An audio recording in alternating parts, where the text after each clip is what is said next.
तो बनारस से एक बार फिर से नरेंद्र मोदी चुनाव लड़ेंगे। जी हां, इस समय बीजेपी हेडक्वार्टर्स में मैं मौजूद हूं और थोड़ी देर पहले ही भारतीय जनता पार्टी की तरफ से पहली लिस्ट जो है वो जारी की गई है। 195 सीटों की लिस्ट जो है वो जारी की गई, यानी कि 195 प्रत्याशियों को जो है वो मैदान में उतारा जा चुका है। दरअसल आपको बता दें, अभी थोड़ी देर पहले ही भारतीय जनता पार्टी हेडक्वार्टर में जो है इस प्रेस कॉन्फ्रेंस का आयोजन किया गया, जिसमें आपको बता दें 195 सीटें, जिसमें 16 राज्य और 2 केंद्र शासित प्रदेशों से जो है ये 195 प्रत्याशियों को मैदान में उतारा गया। उनका नाम जो है वो यहाँ पर अब मीडिया में रिलीज किया गया और इसमें सबसे पहले और सबसे अहम नाम नरेंद्र मोदी फिर से एक बार, तीसरी बार जो है वो बनारस, काशी विश्वनाथ की धरती बनारस से चुनाव लड़ने जा रहे हैं। और साथ ही साथ सबकी निगाहें थी कि क्या जो है इस बार साउथ की तरफ रुख करेंगे, कहां जाएंगे, लेकिन अभी जो यहां पर टिकटें अनाउंस की गई हैं उसमें नरेंद्र मोदी एक बार फिर से आपको काशी विश्वनाथ की धरती बनारस से जो है चुनावी मैदान में नजर आएंगे। इसके साथ और भी अगर बात करें, कई अहम टिकटें जो है वो यहां पर अनाउंस की गई। अमित शाह जो है वो फिर से गांधीनगर से जो है चुनावी मैदान में उतरेंगे, गुजरात के गांधीनगर से। आपको बता दें कुल यहाँ पर जो टिकटें अनाउंस की गई हैं इसमें जो जानकारी दी गई 16 राज्य, 2 केंद्र शासित प्रदेशों से। अब मुख्य टिकटों के बारे में आपको बताऊंगा, उससे पहले थोड़ा सा ब्रीफ कर दूं कि इसमें जो है लोकसभा अध्यक्ष का भी नाम है ओम बिरला, वो भी कोटा से चुनाव जो है वो फिर से चुनावी मैदान में है। इसके अलावा अगर बात करें 34 केंद्रीय मंत्री और राज्य मंत्रियों का नाम इस लिस्ट में है, 2 पूर्व मुख्यमंत्रियों का नाम है, 28 मातृशक्ति और युवा कैंडिडेट यानी कि 50 से कम उम्र के जो कैंडिडेट है 47 ऐसे कैंडिडेट्स का नाम अनाउंस किया गया है। वहीं अनुसूचित जाति यानी कि शेड्यूल कास्ट के 27 प्रत्याशी मैदान में उतारे गए हैं। शेड्यूल ट्राइब यानी कि अनुसूचित जनजाति के 18 कैंडिडेट और ओबीसी यानी कि अदर बैकवर्ड कास्ट, पिछड़ा वर्ग से 57 नाम, 57 नाम जो है वो इस लिस्ट में शामिल हैं। वहीं राज्य वाइज अगर मैं बाइफर्केशन करूं तो उत्तर प्रदेश से 51 टिकटों का जो है वो यहां पर नाम घोषित किया गया है, 51 प्रत्याशियों का नाम घोषित किया गया है। पश्चिम बंगाल से 20, मध्य प्रदेश से 24, गुजरात से 15, राजस्थान से 15, केरल से 12, तेलंगाना से 9, असम से 11, झारखंड से 11, छत्तीसगढ़ से 11, दिल्ली से 5, जम्मू कश्मीर से 2, उत्तराखंड से 3, अरुणाचल से 2, गोवा से 1, त्रिपुरा से 1, अंडमान से 1 और दमन और दीव से भी 1 प्रत्याशी मैदान में है। और बड़े बड़े नाम मैं आपको बता दूं, अमित शाह जो है वो गांधीनगर से चुनाव लड़ने जा रहे हैं। इसी बीच अमेठी पर सबकी नजरें थी। अमेठी से एक बार दोबारा से स्मृति जुबैन ईरानी जो है वो चुनावी मैदान में है, इसकी घोषणा कर दी गई है थोड़ी देर पहले। साथ ही साथ लखनऊ, उत्तर प्रदेश की राजधानी है, वहां से राजनाथ सिंह जो इस समय रक्षा मंत्री हैं वो फिर से चुनावी मैदान में। इसी बीच एक और यहाँ बड़ा नाम जिसकी बेसब्री से जो है वो सबकी निगाहें थी उस पर टिकी हुई, शिवराज सिंह चौहान, पूर्व मुख्यमंत्री मध्य प्रदेश सरकार में और 18 साल तक मध्य प्रदेश में मुख्यमंत्री रहे। सब पर निगाहें थी कि इस बार जो है उनको मुख्यमंत्री नहीं बनाया गया और बहुत बड़ा नाम जो है उनका चल रहा था। विदिशा से, अपनी परंपरागत जो उनकी सीट है लोकसभा सीट, विदिशा से वो चुनाव लड़ने जा रहे हैं, इसकी घोषणा थोड़ी देर पहले कर दी गई है। एक यहां पर सबकी निगाहें थी कि क्या होगा। यहां पर मध्य प्रदेश की जो सीटें अनाउंस की जाएगी, 29 में से 24 सीटें जो है वो यहां पर अनाउंस की गई हैं। ज्योतिरादित्य सिंधिया जो है वो गुना से उनको चुनावी मैदान में उतारा गया है। वहीं खजुराहो से मध्य प्रदेश के प्रदेश अध्यक्ष वी डी शर्मा चुनावी मैदान में है। उत्तर प्रदेश की अगर बात की जाए तो उत्तर प्रदेश में भी जो टिकटें यहाँ पर बांटी गई हैं, कई टिकटों को जो है वो यहाँ पर रिपीट किया है। रवि किशन जो है गोरखपुर से, रवि किशन को गोरखपुर से जो है वो टिकट दी गई है। इसके अलावा आपको ये भी बता दें कि शुभेंदु अधिकारी भी इस बार जो है वो मैदान में आपको उतरते हुए नजर आएंगे। शुभेंदु अधिकारी हैं, अनिर्बन गांगुली हैं, डॉक्टर सुकंता मजूमदार जो इस समय बीजेपी पश्चिम बंगाल के प्रदेश अध्यक्ष हैं, उनका नाम इस लिस्ट में है। उसके अलावा गुजरात की अगर बात करें तो परसोत्तम रूपाला, एक स्ट्रॉन्ग चेहरा, राज्यसभा सांसद अब तक वो थे और उनको इस बार चुनावी मैदान में जो है वो उतारा गया है। परसोत्तम रूपाला को उनकी गुजरात चुनाव में भी हमने देखा था काफ़ी ज़्यादा पैठ जो है वो पब्लिक के बीच में थी, उनको इस बार चुनावी मैदान में जो है वो लोकसभा के नाते उतारा गया है। मनसुख मंडाविया, उनको जो है चुनावी मैदान में इस बार उतारा गया है। तो और भी कई नाम यहाँ पर जो सामने आए।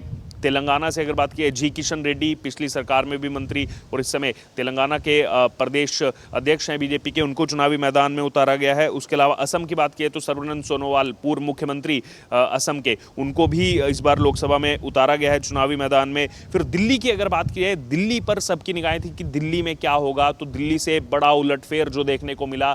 क्यास लगाए जा रहे थे कि नई दिल्ली से किसको टिकट मिलेगा और उसमें पूर्व केंद्रीय मंत्री सुषमा स्वराज की बेटी बांसुरी स्वराज जो दिल्ली बीजेपी में प्रवक्ता हैं इस समय और पिछले एक लंबे समय से लगातार पार्टी का जो पॉइंट है वो रखती हैं, लीगली पॉइंट रखती हैं, क्योंकि अधिवक्ता हैं बांसुरी शिवराज, और बहुत पहले से इंट्यूशन चल रहा था कि बांसुरी शिवराज को जो है वो ये टिकट दिया जाएगा और बांसुरी शिवराज को ही जो है ये टिकट यहाँ पर दिया गया है। तो यहाँ पर मीनाक्षी लेखी का टिकट जो है वो यहाँ पर कटा है। वहीं उत्तर पूर्वी दिल्ली की अगर बात किए तो मनोज तिवारी को फिर से एक बार जो है वो मैदान में उतारा गया। मनोज तिवारी जो है वो फिर से चुनावी मैदान में है। इसी बीच आपको ये भी बता दें कि दक्षिणी दिल्ली से जो है वो रामवीर सिंह बिदूड़ी का नाम जो है वो यहाँ पर सामने आया है इस बार, और कहीं ना कहीं ये दिखा रहा है जो कुछ टिकटें जो हैं वो यहाँ पर बदली भी गई हैं। और उसके अलावा अगर बात करें तो कमलजीत शेरावत एक नाम जो चल रहा था, कमलजीत शेरावत को भी जो है वो चुनावी मैदान में उतारा गया है। कुल आपको बता दें यहाँ पर 5 टिकटें जो हैं दिल्ली की वो यहाँ पर घोषित की गई हैं, और कहीं ना कहीं जम्मू कश्मीर की भी दोनों सीटें जो अभी 2 सीटें जो बीजेपी के पास है उनका भी जो है अनाउंसमेंट यहाँ पर कर दिया गया है। और जम्मू कश्मीर की अगर बात करें तो जम्मू से फिर से जुगल किशोर शर्मा को उतारा गया है, और वहीं उधमपुर से डॉक्टर जितेंद्र सिंह जो भी पीएमओ में एमओएस है, मिनिस्टर ऑफ स्टेट है, उनको उतारा गया है। वहीं चांदनी चौक से जो है प्रवीण खंडेलवाल इस बार मैदान में उतारे गए हैं। दिल्ली की अगर मैं बात करूं तो यहाँ पर टिकट जो दिल्ली में अभी जो अनाउंस हुए हैं 5 टिकट, उसमें से केवल 1 टिकट रिपीट हुआ है उत्तर पूर्वी से मनोज तिवारी का। बाकी चांदनी चौक से प्रवीण खंडेलवाल हैं, नई दिल्ली से बांसुरी शिवराज हैं, पश्चिमी दिल्ली से कमलजीत शेरावत हैं, दक्षिणी दिल्ली से रामवीर सिंह बिदूड़ी हैं जो इस समय नेता प्रतिपक्ष हैं दिल्ली के अंदर, और लगातार जो है वो पार्टी की एक्टिविटीज़ में जो है वो शामिल रहते हैं, और इसी का जो है फल उनको मिला। अब उनको जो है लोकसभा में भेजा जा रहा है। वहीं मध्य प्रदेश की अगर बात की तो मध्य प्रदेश में फग्गन सिंह कुलस्ते पूर्व केंद्रीय मंत्री, इस बार जो है उनको मध्य प्रदेश चुनाव में भी उतारा गया था, लेकिन वहां पर हार का सामना फग्गन सिंह कुलस्ते को करना पड़ा था। इस बार फिर से जो है उनको चुनावी मैदान में उतारा गया मंडला से। वहीं भोपाल की अगर बात की, भोपाल पर भी सबकी नजरें थी कि क्या वीडी शर्मा को भोपाल से लड़ाया जाएगा, क्या शिवराज सिंह चौहान को लड़ाया जाएगा। इसी बीच जो नाम भोपाल से सामने है वो है आलोक शर्मा का। आपको बता दें भोपाल उत्तर से इस बार जो है उन्होंने चुनाव लड़ा विधानसभा का, लेकिन हार उनको वहां पर प्राप्त हुई थी। लेकिन एक बड़ा नाम है आलोक शर्मा भोपाल के अंदर, और उनको जो है वो इस बार टिकट वहां से दिया गया है। तो वाराणसी से खुद प्रधानमंत्री जो है वो उतर रहे हैं। और अगर यहाँ पर बात की जाए यहाँ पर केंद्रीय मंत्रियों की, तो अरुणाचल प्रदेश वेस्ट से किरण रिजिजू जो है वो यहाँ पर चुनाव लड़ रहे हैं। अरुणाचल प्रदेश वेस्ट से उनको जो है चुनावी मैदान में उतारा गया है। और वहीं दूसरी तरफ अगर बात करें तो राजस्थान से भी कई बड़े नाम फिर से जो है, अर्जुन राम मेघवाल वो भी चुनावी मैदान में है, ओम बिरला जो है वो भी चुनावी मैदान में, लोकसभा स्पीकर, और भूपेंद्र यादव को जो है वहाँ से चुनावी मैदान में उतारा गया। तो लिस्ट जो है वो काफ़ी लंबी है, 195 प्रत्याशी, पहले ऐसा लग रहा 150 से 155 जो है यहाँ पर प्रत्याशियों का नाम सामने आएगा, लेकिन 195 यहाँ पर प्रत्याशियों का नाम सामने आया, जिसमें सीधे तौर पर शुरुआत की गई सबसे पहले बनारस वाराणसी सीट से। प्रधानमंत्री 10 साल से नरेंद्र मोदी फिर से एक बार वहाँ से चुनावी मैदान में है। आपको क्या लग रहा है अब इस पूरी लिस्ट से कौन से नाम हो सकते, कौन से नहीं, और बड़े उलटफेर, खासतौर पर दिल्ली में बड़े उलटफेर देखने को मिले। 5 टिकटों का उसमें अनाउंसमेंट हुआ, जिसमें से केवल 1 टिकट रिपीट हुआ, बाकी सबको बदला गया है। क्या लग रहा है आपको अभी इस पूरी लिस्ट से? आपके यहाँ का भी क्या अनाउंस हो चुके हैं candidate?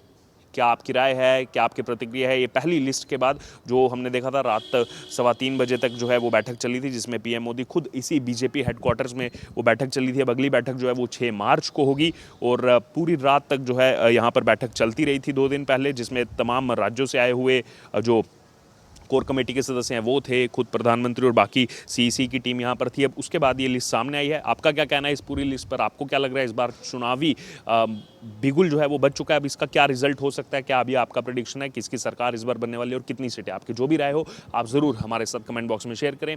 Video journalist Sarveshwar Rawat के साथ अर्जुन खजूरिया।